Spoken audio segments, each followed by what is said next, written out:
Hello everyone. कैसे हो आप लोग। मेरा नाम है तन्मय और आप लोग देख रहे हो दे and discoveries.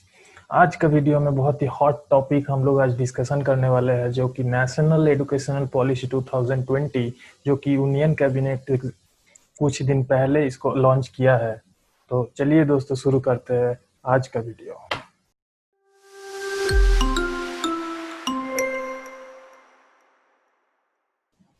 National educational policy 2020 के हिसाब से बहुत कुछ चेंजेस आने वाला है एजुकेशनल सिस्टम में। 2020 एनईपी एम करता है इंडिया को a global knowledge super power. Also cabinet ने रिनेमिंग करके minister of human resource development को नाम रखा है मिनिस्ट्री ऑफ एजुकेशन। और ये एनईपी 2020 इंडिया का इंडिपेंडेंस से लेके ये थर्ड टाइम चेंजेस हो रहा है एजुकेशन सिस्टम में। पहले जो दो बार चेंजेस हुआ था, जो एक हुआ था 1968 में इंदिरा गांधी गवर्नमेंट के समय, और दूसरा हुआ था 1986 में राजीव गांधी का गवर्नमेंट के समय। Universalization of education from preschool to secondary level with 100% gross enrollment ratio in school education by 2030।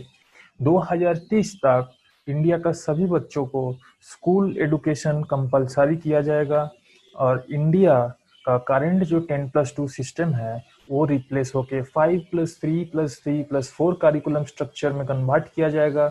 आइए देखते हैं, इसको हम लोग डिस्कशन करते हैं डायग्राम। पहले 6 से 16 साल तक उम्र तक 10 क्लास खत्म करना था, उसके बाद 16 से 18 तक 11 और 12 क्लास होता था। अब नया सिस्टम के जरिए क्या हो रहा है, 4 स्टेज है इसका। फाउंडेशनल है, preparatory, middle and secondary stage. तो पहले का 5 साल में 3 और 2 में डिवाइड किया गया है। 3 साल तक आंगनवाड़ी का या जिसको हम लोग प्री स्कूलिंग कहते हैं वो रहेगा एजेस 3 to 6 तक। उसके बाद 6 to 8 में क्या हो जाएगा, 6 to 8 में हो जाएगा क्लास 1 एंड 2। क्लास 3 to 5 में मतलब 8 से 11 साल के बीच में 3 to 5 क्लास को कंप्लीट किया जाएगा। 11 से 14 में 6 to 8 किया जाएगा और 14 से 18 में सेकेंडरी स्टेज और 9 to जिसको कहते हैं क्लास 9 to क्लास 12 तक हम लोग पढ़ेंगे।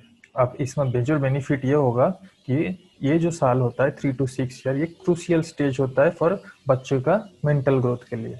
सो this will be a major benefit.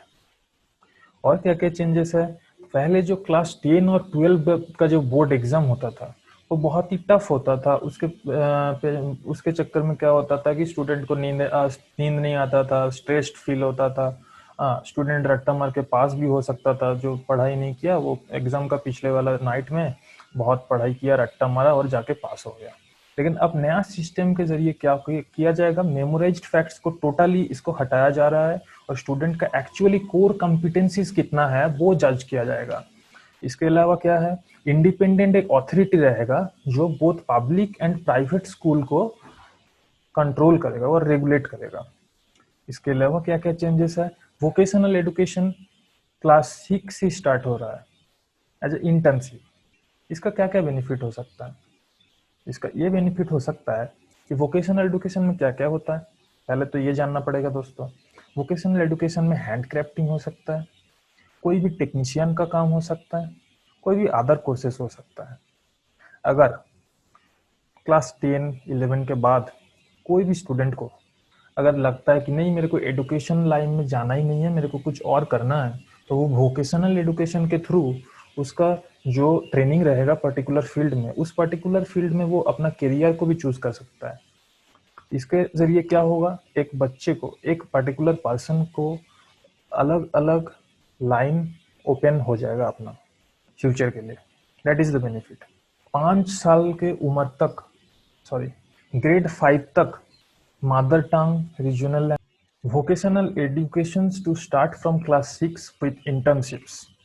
Vocational education class 6 से स्टार्ट होने वाला है और वोकेशनल एजुकेशन में आपको जानना है कि क्या क्या चीज़ आता है। हैंडक्राफ्ट्स हो सकता है या फिर कुछ टेक्नीशियन का वर्क हो सकता है, मैकेनिक का वर्क हो सकता है, जिसके जरिए अगर कोई स्टूडेंट को फ्यूचर में एजुकेशन लोन लाइन में जाना नहीं है, वो पर्टिकुलर उस ट्रेनिंग में जो सीखा है उसको अपना उस पर्टिकुलर फील्ड में अपना करियर को चूज कर सकता है, उस लाइन में वो फ्यूचर में पैसा कमा सकता है, जॉब कर सकता है। इसके अलावा teaching up to at least grade 5 to be in mother tongue और रीजनल लैंग्वेज। कोई भी लैंग्वेज इम्पोज नहीं किया जाएगा कोई भी स्टूडेंट के ऊपर ग्रेड 5 तक। 360 डिग्री हॉलिस्टिक प्रोग्रेस कार्ड, जो कि बहुत ही ज़्यादा इंपॉर्टेंट है। इसके जरिए क्या कर सकते हैं, एक स्टूडेंट को हम लोग ट्रैक कर सकते हैं, not only education purpose but also उसका फिजिकल और मेंटल हेल्थ भी हम लोग चेक कर सकते हैं। That is a very very important. And otherwise national curriculum framework for teacher education 2021, that is very much important. जो नया एजुकेशन सिस्टम के मुताबिक टीचर को ट्रेनिंग देने के लिए as per as per the new education policy, they can teach the students.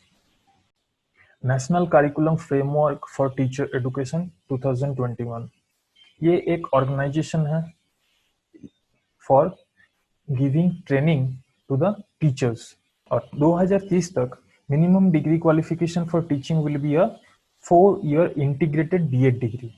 That is a very much important point. For those people who are aiming, let's see what are the changes they are aiming to make in higher education. This policy aiming to a 50% gross enrollment ratio in higher education in India by 2035. Also, they will be going to increase 3.5 crore seats in higher education of India. The current gross enrollment ratio in higher education is 26.3%. Holistic undergraduate education with a flexible curriculum can be of 3 or 4 years with multiple exit options and appropriate certification within this period. इसका क्या मतलब होता है, अगर कोई भी engineering या तो कोई ऑनर्स कोर्स में एंट्री लेता है, इसके बाद 1 साल क्लास करने के बाद उसको अगर लगता है कि नहीं मेरे को इसमें डिससेटिस्फेक्शन हो रहा है, मेरे को फील्ड चेंज करना है, तो 1 साल के बाद जब नया फील्ड में जाएगा, या मान लो कि इंजीनियरिंग छोड़ के वो ऑनर्स में जा रहा है या तो ऑनर्स छोड़ के इंजीनियरिंग जा रहा है, तो उस बच्चे का 1 साल का कोर्स 1 साल का ईयर लॉस हो जाएगा। तो गवर्नमेंट ने ये सोचा है कि नहीं, एक बच्चे अगर कोई भी फील्ड पसंद ना आए और दूसरा फील्ड में शिफ्ट हो रहा है, तो उसका 1 साल भी लॉस नहीं होना चाहिए। उसको 1 साल क्लास करने के लिए 1 साल का पर्टिकुलर सर्टिफिकेशन मिलने वाला है। MPhil courses will be discontinued and all the courses at undergraduate, postgraduate and PhD level will now be interdisciplinary. MPhil course बंद होने वाला है। अंडरग्रेजुएट, पोस्ट ग्रेजुएट या PhD लेवल में कोई भी स्टूडेंट अपना मनपसंद इंजीनियरिंग के साथ साथ भी कोई भी इंटरडिसिप्लिनरी सब्जेक्ट भी पढ़ सकता है। जैसे म्यूजिक हो गया, इंजीनियरिंग के साथ साथ कोई अगर म्यूजिक को भी अब पैरेलली परसू करना चाहता है तो म्यूजिक कर सकता है, या तो कुछ दूसरा कोर्स फिजिकल एजुकेशन या स्पोर्ट्स से रिलेटेड कोई भी चीज, कोई भी सब्जेक्ट उसको अगर पसंद है तो वो। Another important point, academic bank of credits to be established to facilitate transfer of credits. This is very much important point. Academic bank of credits, this is a new concept, completely a new concept. ये क्या है, अगर कोई भी student नहीं, मान लो एक student engineering कर रहा है, फिर 2 साल करने के बाद किसी और सब्जेक्ट में, मान लो म्यूजिक में, उसको फॉरेन से कुछ ऑफर मिला है 1 साल का कोर्स के लिए, तो उसको बीच में 2 साल इंजीनियरिंग करने के बाद छोड़ के जाना पड़ेगा। अब नया पॉलिसी के मुताबिक 2 साल तक जितना भी वो क्रेडिट स्कोर किया है उस एकेडमिक बैंक में उसका क्रेडिट हुआ जाएगा और वो भी सेफली केप्ट रहेगा। 1 साल वो बाहर जाएगा, उसका मनपसंद जो भी कोर्स है वो खत्म करके आएगा और फिर जहां से छोड़ के गया था उस बैंक, एकेडमिक बैंक से वो अपना क्रेडिट दिखा के फिर से वहां से वो अपना कोर्स को स्टार्ट कर सकता है। या फिर कोई और भी प्रॉब्लम हो सकता है, एक स्टूडेंट को मान लो कोई भी फैमिली का फाइनेंशियल क्राइसिस हो गया, उसको जॉब करने का जरूरत पड़ गया, या तो उसका फैमिली एक सिटी से दूसरा सिटी में शिफ्ट हो रहा है, या तो उसका कुछ हेल्थ प्रॉब्लम आ गया, तो जहां से छोड़ के गया है 1 साल का गैप के बाद फिर वहां से ही अपना कोर्स फिर से रिज्यूम कर सकता है। This is a very much important concept, and if this implemented, that will be a huge benefit to the students. Multidisciplinary Education and Research University will be established as best multidisciplinary education of global standards in the country.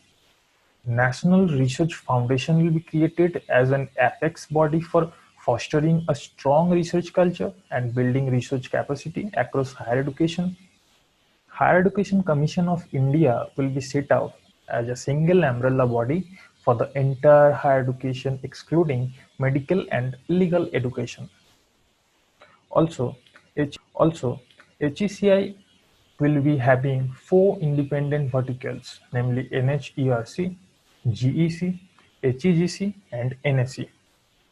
Affiliation of colleges is to be phased out in 15 years, and a stage-wise mechanism to be established for granting graded autonomy to colleges.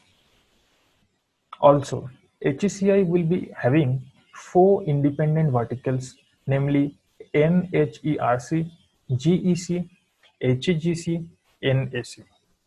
Affiliation of colleges is to be phased out in 15 years, and a stage-wise mechanism to be established for granting graded autonomy. Affiliation of colleges is to be phased out in 15 years, and a stage-wise mechanism to be established for granting graded autonomy to colleges. Over a period of time, every college is expected to develop into either an autonomous degree granting college or a constituent college of university.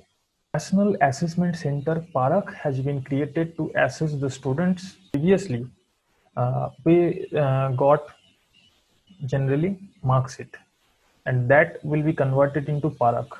That is the assessment card for the students. This policy paves the way for foreign universities to set up campuses in India.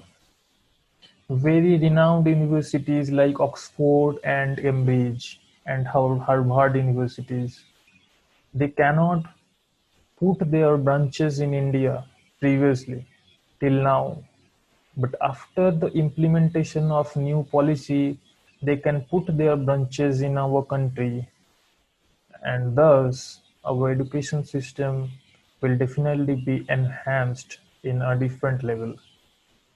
National Institute for Pali, Persian and Prakrit. Currently, India spends around 4.6% of total GDP on education. It also aims to increase the public investment in the education sector to reach 6% of GDP at the earliest. So thank you everyone for watching this video. Hope you have enjoyed this, and I like very much this new policy. I will expect everyone to comment below that how much did you like this new policy. Thank you very much. We'll meet you soon in the next video.